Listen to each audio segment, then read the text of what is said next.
ចង់ដឹងពីសាកលវិទ្យាល័យបៀប្រៃមែនអត់ចាំបងប្រាប់សាកលវិទ្យាល័យបៀប្រៃគឺជាគ្រឹះស្ថានឧត្តមសិក្សាធំជាងគេនៅក្នុងប្រទេសកម្ពុជាដែលបានបណ្ដុះបណ្ដាលសិស្សចំនួន 120,000 នាក់បើគិតចាប់ពីឆ្នាំ 2000 រហូតមកដល់ពេលបច្ចុប្បន្នសាកលវិទ្យាល័យបៀប្រៃគឺមាន 9 សាខាដែលមានទីតាំងគោលនៅរាជធានីភ្នំពេញដែលសាខារាជធានីភ្នំពេញគឺមានចំនួន 2 អគារដែលអគារ A មានទីតាំងស្ថិតនៅផ្លូវ 1003 កាយនឹងផ្លូវ 1998 សង្កាត់ភ្នំពេញថ្មីខណ្ឌសែនសុខរាជធានីភ្នំពេញនិងអគារ B ស្ថិតនៅផ្លូវ 1003 កាយនឹងផ្លូវ 1992 សង្កាត់ភ្នំពេញថ្មីខណ្ឌសែនសុខរាជធានីភ្នំពេញ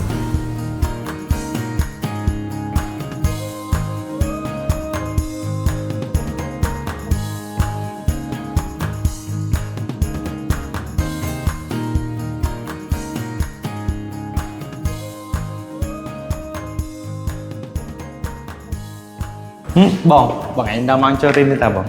អូអញ្ចឹងបងឯងតនេអត់ជួយណែនាំសិស្សបងផងបាទខ្ញុំតនេតែបងអត់ទេអូខេបងឯងចង់នឹងព័ត៌មានបន្ថែមមែនតោះដល់មួយបងតោះ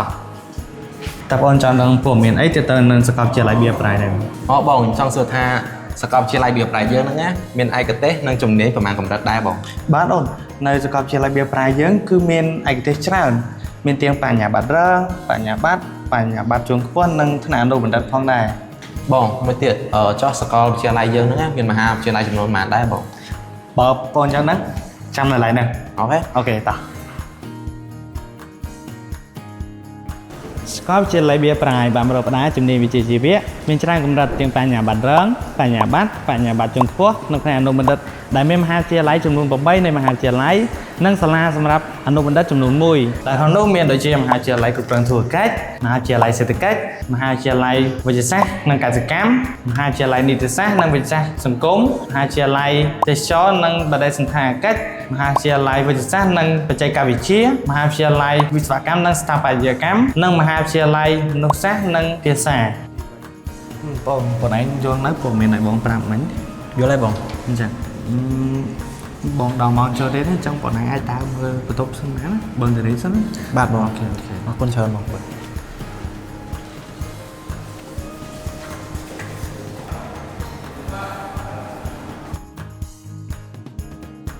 Hello អូនបាទបងអូនណាមើលបន្ទប់មែនអូនបាទបងបាទអូចាំមកប្រាប់ឥឡូវមកទៅមើលនៅអគារ A ឲ្យបងសិនអូខេបងមក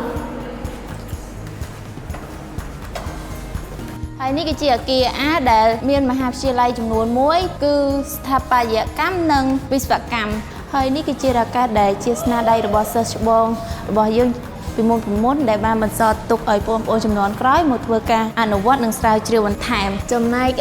នេះវិញគឺជាបន្ទប់ពិសោធន៍រចនាកុំព្យូទ័រសម្រាប់ឲ្យនិស្សិតមកធ្វើការអនុវត្តផ្ទាល់នៅ lab នេះបាន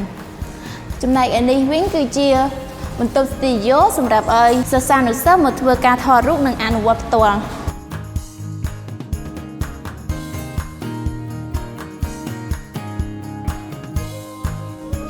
មើលនៅអគារ B វិញម្ដងអគារ B មានចំនួន5ជាន់ដោយជាន់តដីយើងចូលមកយើងឃើញមានបន្ទប់សង្គ្រោះបឋមដែលសម្រាប់ឲ្យនិស្សិតដែលមានបញ្ហាសុខភាពកាលណាមួយហើយនៅមុខយើងនេះយើងឃើញមាន lab ចំនួន8ដែលនៅក្នុងនោះមានឧបករណ៍ទំនើបសម្រាប់ឲ្យនិស្សិតធ្វើការសិក្សាបានផងដែរ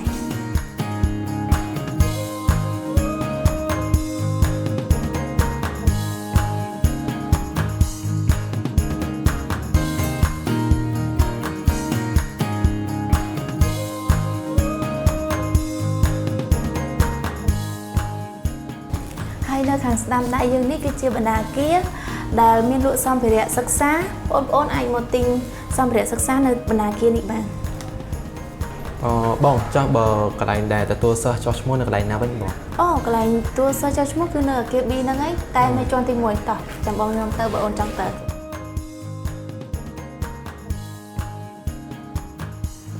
ហើយនេះគឺជាកន្លែងចុះឈ្មោះបងអូនអាចមកចុះឈ្មោះនៅទីនេះបានហើយអាចសួរព័ត៌មានបន្ថែមនៅទីនេះបានសម្រាប់ជាន់ទី2យើងវិញគឺមានបន្ទប់រៀនចំនួន8និងមហាវិទ្យាល័យចំនួន2ផងដែរ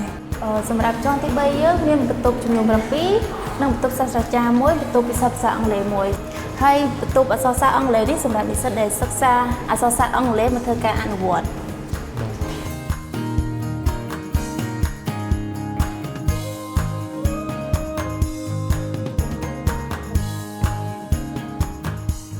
សម្រាប់ជាន់ទី4យើងគឺមានបន្ទប់រៀនចំនួន9 មហាវិទ្យាល័យ2ហើយមានបន្ទប់បដិសណ្ឋារកិច្ចនិងបន្ទប់ទេសចរណ៍ព្រមទាំងមានបន្ទប់តុលាការផងដែរ